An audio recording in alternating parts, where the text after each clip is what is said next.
नमस्कार। हम और हमारा स्वास्थ्य कार्यक्रम में आप सभी का स्वागत है। दर्शकों, हमारी कोशिश रहती है कि इस कार्यक्रम के माध्यम से आप तक स्वास्थ्य संबंधी हमेशा हम नई जानकारियां पहुंचा सकें। सर्दियों का मौसम आ गया है और इन दिनों हम देखते हैं कि हड्डियों में, जोड़ों में दर्द की समस्या बढ़ जाती है। तो आज हम इस कार्यक्रम में यही जानकारी देने वाले हैं। सर्दियों के मौसम में जोड़ों में होने वाले दर्द, उनकी समस्या और समाधान, इस विषय पर हमारे साथ स्टूडियो में मौजूद हैं जानकारी देने के लिए हड्डी रोग विशेषज्ञ डॉक्टर अनिल वर्मा। आपका स्वागत है। नमस्ते। डॉक्टर साहब, जैसे कि सर्दी का मौसम आ गया है और हम देखते हैं कि इन दिनों अक्सर हड्डियों में, जोड़ों में दर्द की समस्या बढ़ जाती है, तो क्या कारण है इसका? आपका ये कहना बिल्कुल सही है कि सर्दियों में जोड़ों के दर्द, हड्डियों के दर्द बढ़ जाते हैं जी। तो उसका मेन रीज़न तो ये है कि कुछ एटमॉस्फेरिक प्रेशर ऐसा चेंज होता है कि हमारे जोड़ों में कुछ दबाव बढ़ जाता है, प्रेशर बढ़ जाता है और इसीलिए दर्द जोड़ों, ठंड के समय जोड़ों में ज़्यादा होता है। जी। और डॉक्टर साहब, हड्डियों में भी हम देखते हैं कि काफ़ी कुछ तकलीफ़ें बढ़ जाती हैं, जैसे कमर में और घुटने की समस्या, घुटने में जो दर्द की समस्या है, ये भी जी, ठंड के मौसम में जो हमारे लिगामेंट्स रहते हैं, हमारी मसल्स रहती हैं, वो काफ़ी स्टिफ हो जाती हैं, कड़ी हो जाती हैं जी। जैसे गर्मियों में तो सप्पल रहती हैं, नरम रहती हैं, चपल रहती हैं, पर हड्डियों में स्टिफनेस ज़्यादा हो जाती है ठंड में।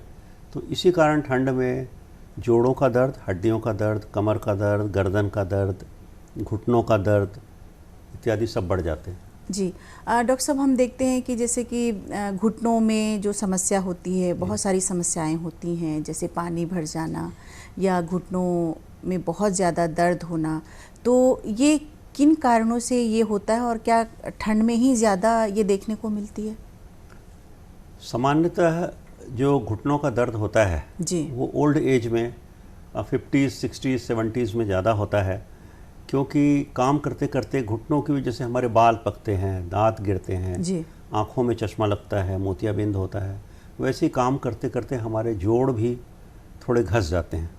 उनमें घर्षण के कारण जो जोड़ों में कार्टिलेज रहता है वो कम हो जाता है, जोड़ों में जॉइंट स्पेस कम हो जाता है और कुछ ऐसे चेंजेस होते हैं जिनके कारण दर्द बढ़ जाता है, जिसे हम ऑस्टियोआर्थराइटिस या उम्र का संधिवात कहते हैं जी। तो ये ओल्ड एज में ज़्यादा होता है। जो लोग ओवरवेट रहते हैं उन्हें ज़्यादा होता है। जो लोग बार बार ज़मीन पे बैठते हैं या बैठना उठना ज़्यादा करते हैं उन्हें ज़्यादा होता है जी। डायबिटीज़ वालों को ज़्यादा होता है। तो इस प्रकार की समस्या, और खासकर हम देखते हैं सर्दियों में ज़्यादा, सर्दियों में ये सारे दर्द बढ़ जाते हैं जी जी। मैंने सर्दी ही उसका जोड़ के दर्द का कारण नहीं है, लेकिन बढ़ जाता है जी। डॉक्टर साहब, हम देखते हैं कि कमर दर्द की समस्या एक आम समस्या है, चाहे वो कम उम्र में भी हम आजकल देख रहे हैं कि बहुत ज़्यादा ये समस्या बढ़ गई है। तो क्या कारण है इसका? कमर दर्द बच्चों में तो जनरली ये स्टडी में पाया गया कि जो हैवी स्कूल बैग्स होते हैं जी, उसको गलत तरीके से बच्चे लटकाते हैं एक तरफ, तो उसमें काफ़ी स्टडीज़ भी हुई हैं और फिर इसमें काम हुआ है कि बैग का वज़न कम किया जाए, स्कूल बैग्स का। फिर बच्चों के कुछ खेल कूद और कुछ पोस्चर्स ऐसे रहते हैं, स्पोर्ट्स इंजरीज होती हैं बच्चों में, खेलना कूदना, उछलना कूदना जी। यंग एज में जो होता है वो ऑक्यूपेशनल ज़्यादा होता है। किसी का काम ऐसा है कि वो घंटों खड़ा है, कोई सेल्समैन है, कोई कुछ है जी। किसी का काम ऐसा है कि वो कई देर तक कहीं झुक के काम कर रहा है, मैकेनिक्स हैं, ये लोग बार बार झुकते हैं, उठते हैं, तो ये पोस्चरल या ऑक्यूपेशनल होता है जी। और ओल्ड एज में जो होता है कमर का दर्द, वो जैसा मैंने बताया, जिस प्रकार घुटने की हड्डियाँ घसती हैं उस प्रकार हमारी जो रीढ़ की वर्टिब्रल कॉलम होता है जी, उसमें भी जोड़ होते हैं, छोटे छोटे बहुत सारे जोड़ होते हैं, तो उनमें भी घर्षण के कारण चेंजेस होते हैं और वो डिजेनरेट होते हैं उम्र के साथ साथ। उनमें मतलब कहना चाहिए थोड़ा डिजेनरेशन होता है, घर्षण के कारण कम हो जाता है उनका जॉइंट स्पेस, तो कमर में दर्द होता है जी। डॉक्टर साहब, कभी कभी हम देखते हैं कि हमारी कलाइयों में भी दर्द होता है और ये कोहनी में भी दर्द होता है, तो ये किन कारणों से होता है?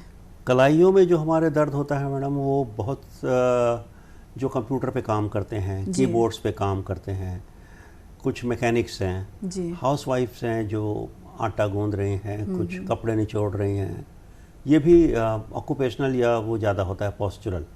जी। स्पोर्ट्समैन है, बैडमिंटन, टेबल टेनिस वाले, उनको भी होता है।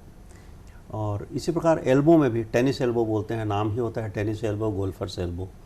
तो टेनिस प्लेयर्स को होता है, पर नाम टेनिस एल्बो है तो केवल टेनिस प्लेयर्स को नहीं होता है, ये हाउसवाइफ्स को बहुत होता है जी। मैकेनिक्स को बहुत होता है, जो हैवी वेट कैरी करते हैं उनको होता है। तो इनको क्या सावधानी रखनी चाहिए? अब कपड़ा निचोड़ना तो जी एक हाँ, आम, वो तो रोजाना काम तो का बंद नहीं कर सकते। जी हाँ, आपका जी कहना हाँ। सही है, लेकिन जैसे ही ये दर्द होता है तो कुछ दिन के लिए कोशिश करें कि काम थोड़ा कम कर दें। जी। थोड़ा सेक करें गर्म पानी नमक का, कुछ मलहम वगैरह लगाएं जी। और कुछ एक्सरसाइज नियमित करें। यूट्यूब में डालेंगे तो एक्सरसाइजेस फॉर टेनिस एल्बो या एक्सरसाइजेस फॉर नेक पेन, जी। एक्सरसाइजेस फॉर नी पेन, बहुत सारे कॉमन एक्सरसाइजेज हैं, देख सकते हैं, कर सकते हैं। ज़्यादा तकलीफ़ हो तो किसी हड्डी रोग विशेषज्ञ से मिल के कुछ दवाइयाँ भी ले सकते हैं। पर इसमें मैं ये कहना चाहूँगा कि अपनी मर्ज़ी से दुकान से खरीद के दर्द की दवाइयाँ नहीं खानी चाहिए, क्योंकि हम लोगों ने ऐसे बहुत से पेशेंट देखा है, विशेषकर गाँव में, जी। कि एक बार गोली खरीद के खाया, दर्द कम हो गया तो उनको लगता है यही तो इलाज है, सालों खाते रहते हैं और बाद में किडनी ख़राब हो जाता है, लीवर ख़राब हो जाता है, बहुत सी समस्याएं होती हैं। तो पेन किलर्स ज़्यादा नहीं खानी पेन चाहिए, किलर्स और जब भी खाएं तो डॉक्टर की सलाह से ही खाएं। जी। डॉक्टर साहब, बीच में अभी जिक्र किया था आपने ऑस्टियोआर्थराइटिस। हाँ, तो हम जानना चाहेंगे ये ऑस्टियोपोरोसिस करके भी एक समस्या आती है हड्डियों में, उसके बारे में हम जानना चाहेंगे, क्या है?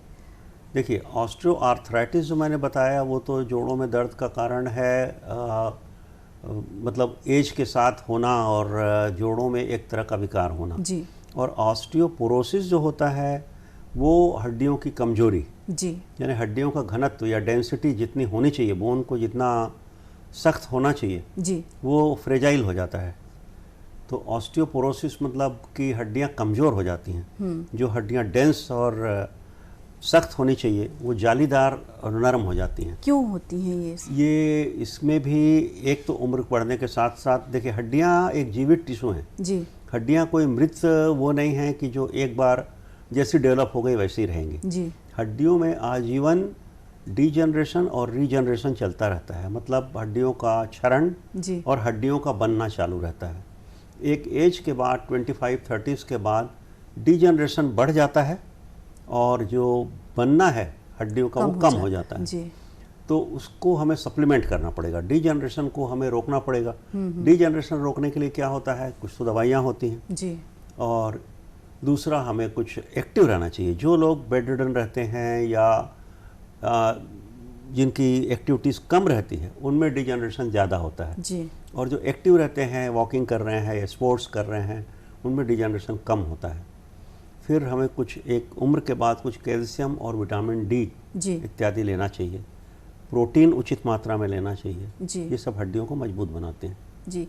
डॉक्टर साहब, एक और समस्या आती है, काफ़ी हम देखते हैं आर्थराइटिस की, खासकर हम ये सर्दियों के मौसम में हम देखते हैं, तो इसके बारे में हम जानना चाहेंगे, क्या है आर्थराइटिस और किस प्रकार की समस्या है ये?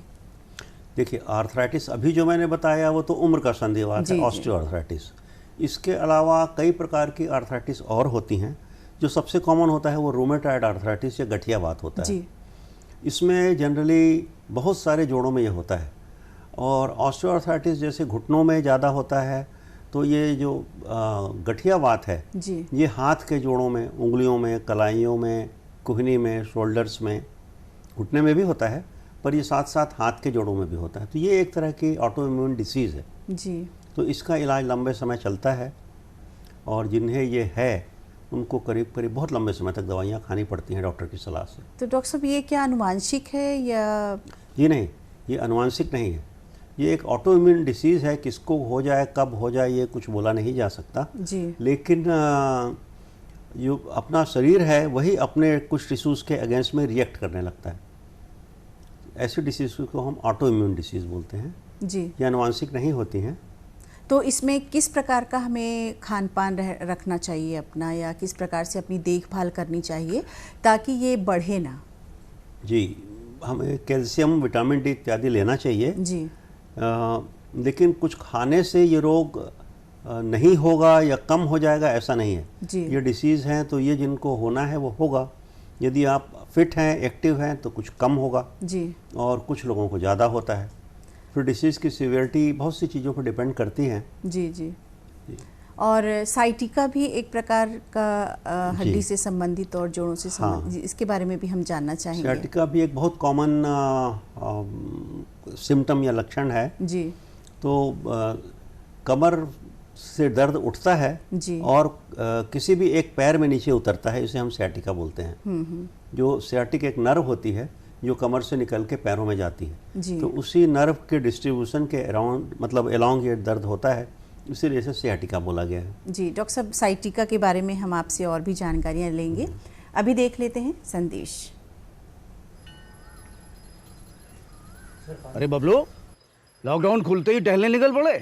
महामारी अभी फैली हुई है। सरपंच जी टहलने नहीं, काम पे वापस जा रहे हैं। तुझे डर नहीं लगता वायरस पकड़ लेगा? पहले थोड़ा बहुत डर लगता था, फिर पता चला कि अगर मैंने पूरी सावधानी बरती तो ये बीमारी होने की संभावना कम है। सबसे महत्वपूर्ण है ये मास्क। काम पर मास्क हमेशा पहनूंगा, समय समय पर हाथ धोता रहूंगा और दूसरों से हर वक्त कम से कम 2 गज की दूरी बनाए रखूंगा। खुद को, दूसरों को और अपने परिवार वालों को भी सुरक्षित रखूंगा। अरे भाई, मेरी जिम्मेदारी बनती है तुझे चेतावनी देना, सो दे दिया। जब देश के मेडिकल और स्वच्छता कर्मचारी रोज कोरोना वायरस से लड़ने का काम कर रहे हैं, तो हमारी भी तो जिम्मेदारी बनती है अपना काम करने की। बबलू, तुझे कुछ हो गया तो? हजारों लोग इस बीमारी को हराकर ठीक हो चुके हैं और अगर किसी कारण मुझे ये बीमारी हो भी जाए तो सरकार ने अस्पताल में हमारे इलाज के लिए पर्याप्त व्यवस्था कर रखी है। ये घबराने का वक्त नहीं, एक दूसरे का हौसला बढ़ाने का वक्त है। अरे ऐसे क्या देख रहा है? तू काम पे जाएगा, मैं नहीं जाऊंगा, नाक नहीं कट जाएगी मेरी। चलो। मास्क। हाँ, मास्क मास्क। अरे नाक तो ढक लो। हाँ। कोरोना वायरस से हमें लड़ाई जारी रखनी पड़ेगी और उससे डर कर नहीं, पूरी सावधानी के साथ डट कर चलिए। रुकी जिंदगी को आगे बढ़ाएं, देश को आत्मनिर्भर बनाएं। जय हिंद। एक बार फिर आपका स्वागत है हम और हमारा स्वास्थ्य कार्यक्रम में। आज हम आपको जानकारियां दे रहे हैं सर्दियों में होने वाले जोड़ों के दर्द की समस्या और समाधान, इस विषय पर हड्डी रोग विशेषज्ञ डॉक्टर अनिल वर्मा हमारे साथ हैं।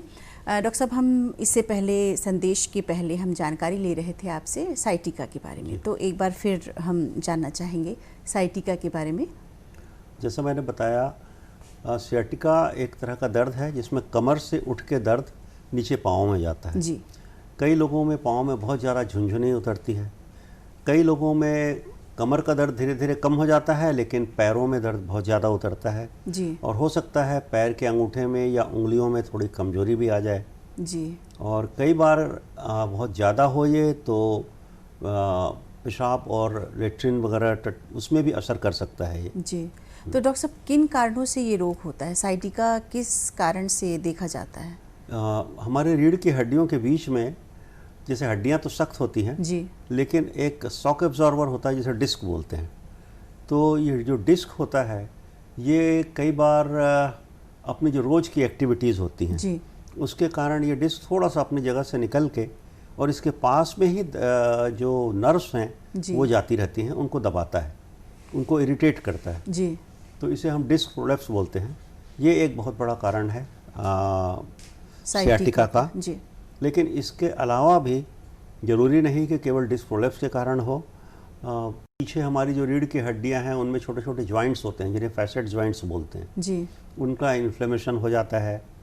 और कई बार जो नर्व्स होती हैं, सियाटिक नर्व जिसे हम बोलते हैं, उनका भी इन्फ्लेमेशन हो जाता है जी। तो इसके कई कारण होते हैं सियाटिका के। सियाटिका एक लक्षण है और इसका कारण फिर MRI जांच से या और भी कई जांच से फिर इसे जाना जाता है। जी।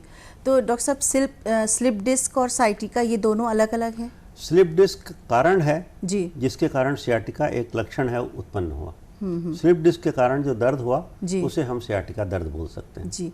लेकिन दोनों का दर्द बिल्कुल अलग होता है। साइटिका में पैर से, कमर से लेकर पैर तक जाता है दर्द। हाँ। और स्लिप डिस्क में कमर में ही दर्द रहता है। नहीं, ऐसा जरूरी नहीं। स्लिप डिस्क में कमर में दर्द तो रहता है, बहुत तेज दर्द रहता है जी। और यदि ये नर्व्स को कंप्रेस करता है राइट या लेफ्ट साइड किसी की, जी जी, तो दर्द उस पाँव में भी जाता है, सियाटिका हो सकता है उसमें भी। जी डॉक्टर साहब, अभी जो समय है वो हम सब जान रहे हैं, कोरोना का भयावह समय चल रहा है और उसके जो परिणाम हैं वो भी काफ़ी देखे जा रहे हैं कि कोरोना के बाद जो ठीक हो रहे हैं उसके बाद भी काफ़ी सारी समस्याएं आ रही हैं, जैसे कि हड्डियों में दर्द है और जो लोग अभी ऑनलाइन काम कर रहे हैं तो उनके भी गर्दन में काफ़ी समस्या आ रही है, उसके बारे में हम जानना चाहेंगे। अभी जो लॉकडाउन और लोग जो घर से काम कर रहे हैं तो उसमें कंप्यूटर्स में, मोबाइल्स में घंटों बैठे रहते हैं। जी हाँ। और उसमें गर्दन का यदि गर्दन की पोजीशन या पोस्चर सही नहीं है तो गर्दन में अक्सर दर्द होता है। अभी बहुत सारे ऐसे मरीज आते हैं जिन्हें गर्दन में दर्द होता है और गर्दन से होता हुआ यह दर्द नीचे धीरे धीरे कंधों से होता हुआ हाथ में भी उतरता है। कई बार तो हाथ में इतना सीवियर पेन होता है, इतना ज़्यादा पेन होता है कि उंगलियों में झुनझुनी तक भर जाती है और कई लोगों का तो कहना है कि रात भर सो नहीं पाते हैं ठीक से इस दर्द के कारण। जी जी। तो गर्दन का ज़्यादा समय तक एक पोजीशन पे रखना, झुका के काम करना, जी, ये भी एक बहुत बड़ा कारण है इसका। जी, तो इससे हम कैसे बच सकते हैं? अच्छा डॉक्टर साहब, जैसे कि गर्दन झुका के काफ़ी देर काम करने से मुझे लगता है कभी कभी वर्टाइगो प्रॉब्लम भी आ जाती है क्या? जी, ये सर्वाइकल स्पॉन्डिलाइटिस में वर्टाइगो भी हो सकता है क्योंकि जो हमारी गर्दन की हड्डियां होती हैं वर्टिब्री, उनके बीच में खून की नली जाती है और जब हड्डियों में कोई समस्या होती है या मांसपेशियों में तनाव होता है तो खून का दौरा थोड़ा उन नलियों से कम हो जाता है जी। इसी कारण चक्कर आता है जी, बार बार वो चक्कर आना और ये सब स्पॉन्डिलाइटिस के कारण कई पेशेंट्स को चक्कर आता है। कई पेशेंट्स को केवल गर्दन में बहुत दर्द होता है जी। कई मरीजों को गर्दन के अलावा हाथ में दर्द बहुत उतरता है और कई बार तो ये दर्द पीछे की हड्डी में और सामने चेस्ट में भी आता है जी। तो कई लोग तो इसको चेस्ट का प्रॉब्लम समझ के कार्डियोलॉजिस्ट के पास जाते हैं, वहाँ ईसीजी वगैरह करने में जब कुछ नहीं मिलता जी। तब फिर उनका ध्यान गर्दन की ओर जाता है। तो ये जो गर्दन का दर्द है वहाँ से निकलने वाली नसों के तरफ सब तरफ फैल सकता है जी। कंधे, पृष्ठभाग और चेस्ट और हाथों में जी।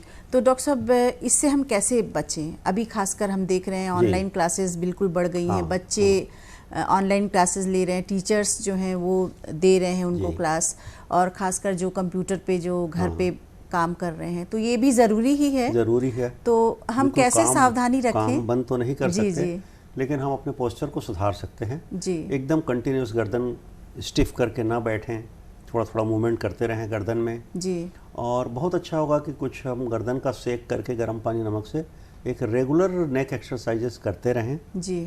और यदि दर्द बहुत ज़्यादा हो तो हमें सर्वाइकल कॉलर या एक पट्टा आता है जो गर्दन पे पहन, उसमें कोई शर्म नहीं करना चाहिए जी। जैसे कई लोग कॉलर एडवाइस तो करवा लेते हैं, खरीद भी लेते हैं, पर वो हिचक के कारण या शर्म के कारण उसको पहनते नहीं जी। तो यदि तकलीफ़ है तो इसमें कोई शर्म या हिचक नहीं होनी चाहिए, पहन लेना चाहिए, कॉलर भी पहनना चाहिए जी। एक्सरसाइजेस करना चाहिए, कॉलर पहनना चाहिए और सोते समय तकिया ज़्यादा ऊंचा ना लगाएं जी। हम सबको सलाह देते हैं कि सिरहाना मोटा ना हो, बल्कि उसकी जगह एक पतला तकिया या एक टॉवेल को फोल्ड करके और सिर के नीचे रखने के बजाय जो गर्दन का नीचे पीछे कर्व होता है गड्ढा हाँ। वहाँ पे रखें, यहाँ रखें जी जी। तो उससे काफ़ी रिलीफ होगा।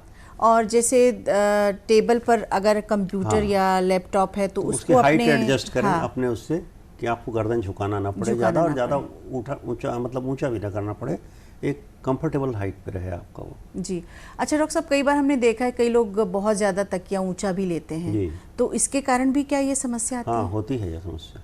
तो इससे जैसे उन लोगों को तो आदत ही होती है कि बिना ऊंचा तकिया लगाए हम सो ही नहीं सकते, कई लोगों का कहना है जी। पर ऐसा नहीं है, धीरे धीरे ये हो जाता है एडजस्ट, शुरू में लग सकता है ऐसा। जी जी जी। अच्छा डॉक्टर साहब, कोरोना के बाद अब देख रहे हैं जो मरीज़ ठीक हो गए हैं तो उनके हड्डियों में, जोड़ों में काफ़ी दर्द देखा जा रहा है, तो इससे हम कैसे निजात पा सकते हैं? जी, कोरोना से विशेष रूप से तो लंग्स, हार्ट और कई बार ब्रेन ये सब ज़्यादा इफेक्ट हुई हैं जी। पर इन जनरल बॉडी का रेजिस्टेंस कम हो जाता है, तो बोन्स में भी पेन या जॉइंट्स में भी पेन बढ़ा है लोगों का, और इसका कारण मुझे तो ये लगता है कि कुछ न्यूट्रिशनल डेफिशिएंसी ही, विटामिन डी की डेफिशिएंसी, कैल्शियम की डेफिशिएंसी और आपका जो बॉडी रेजिस्टेंस कम होना है, ये सब है जी। तो यदि ऐसा कुछ होता है तो इसका सप्लीमेंट लें, कैल्शियम का, विटामिन डी का, सेक करें गर्म पानी नमक से और एक्सरसाइज, जैसे मैं बताता हूँ, रेगुलर एक्सरसाइज करें जी। सनलाइट पे निकलें। सनलाइट से भी विटामिन डी बहुत अच्छे से मिलता है जी। तो सनलाइट में कम से कम 20 मिनट 30 मिनट ज़रूर निकलना चाहिए।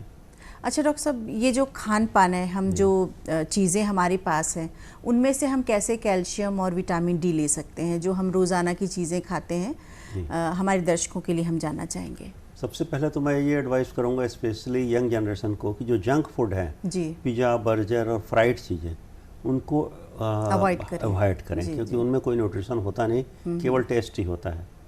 और मिल्क प्रोडक्ट जितने होते हैं उनमें कैल्शियम और विटामिन डी बहुत ज़्यादा होता है। जो नॉन वेजिटेरियंस हैं वो लोग एग्स या नॉन वेज फिश या मटन चिकन ले सकते हैं जी। दालों में प्रोटीन अच्छा होता है, विटामिन भी ठीक होता है जी। फ्रूट्स में भी काफ़ी होता है, जैसे सीताफल में काफ़ी कैल्शियम होता है, अमरूद में, सीजनल फ्रूट्स में काफ़ी कैल्शियम होता है। बहुत ही मुनगा जो हम सस्ता, लोग बोलते हाँ, हैं, विटामिन ए इत्यादि बहुत होता है, उसमें डी भी होता है। अच्छा। नट्स में यदि बादाम अखरोट इत्यादि में भी होता है जी। सब्जियों में, फ्रूट्स में, दालों में, तो एक बैलेंस डाइट होना चाहिए। बिल्कुल। और बहुत ज़्यादा घी तेल फ्राइड चीज़ें घी नहीं होना चाहिए, मिर्च मसाला इत्यादि बहुत ज़्यादा नहीं होना चाहिए। बिल्कुल। बहुत ही सस्ता सुंदर, जैसे मौसमी फल आपने जिक्र किया, अमरूद है वो अभी आ रहे हैं सीज़न में, तो वो ले सकते हैं। मुनगा तो प्रायः हम देखते हैं ग्रामीण क्षेत्रों में हर घर में मुनगे का झाड़ लगा रहता है, तो उसका भी सेवन कर सकते हैं। बहुत ही अच्छी बात बताई। डॉक्टर साहब, हमारे दर्शकों के लिए क्या संदेश देना चाहेंगे ताकि वो ये सर्दियों में होने वाली समस्याओं से बच सकें? अभी तो खैर बहुत ज़्यादा सर्दी नहीं पड़ी है, लेकिन जब ज़्यादा सर्दी पड़ती है जी तो ठंड में, जैसे बहुत अर्ली मॉर्निंग कई लोग वॉक में निकलते हैं, तो थोड़ा कवर्ड रखें अपने आप को, फेस को, स्वेटर पहने, वुलन्स पहने, वॉक करें, ज़रूर करें, एक्सरसाइज करें जी, और अपना न्यूट्रिशन ठीक रखें जी। और डॉक्टर साहब, कोरोना चल रहा है तो हम एक संदेश हमारे दर्शकों के लिए कोरोना के बारे में भी आपसे लेना चाहेंगे। कोरोना के बारे में बस मैं यही कहना चाहूँगा कि सावधानी ही आपको बचाएगा। जी। मास्क ज़रूर पहनें और डिस्टेंसिंग रखें, कम से कम 6 फुट की डिस्टेंसिंग रखें। भीड़ भाड़ वाली जगहों पर ना जाएं जी, और अवॉइड करें जब तक बहुत ज़रूरी ना हो, कहीं बहुत आना जाना, घर से बाहर ना निकलें। हाँ, बाहर निकलना जी, जब तक दवाई नहीं तब तक, हाँ जी, जब तक दवाई नहीं, जब तक वैक्सीन नहीं, बिल्कुल, तब तक मास्क और डिस्टेंसिंग ही बचाओ ज़रूरी है। डॉक्टर साहब, आपने बहुत ही महत्वपूर्ण विषय पर हमको जानकारी दी और ख़ासकर हम देख रहे हैं सर्दियों में ये वाली समस्याएं काफ़ी बढ़ जाती हैं, तो आपका बहुत बहुत धन्यवाद। और हम अगली बार आपसे फिर नए विषय पर जानकारियाँ लेंगे। तो दर्शकों, हम उम्मीद करते हैं कि आज हमने जो आपको जानकारी दी है उसका लाभ आप अवश्य उठाएंगे। और कोरोना से बचाव बहुत ज़रूरी है। आप मास्क लगाएं, सामाजिक दूरी का पालन करें और अगली बार हम नए विषय के साथ पुनः मिलेंगे। नमस्कार।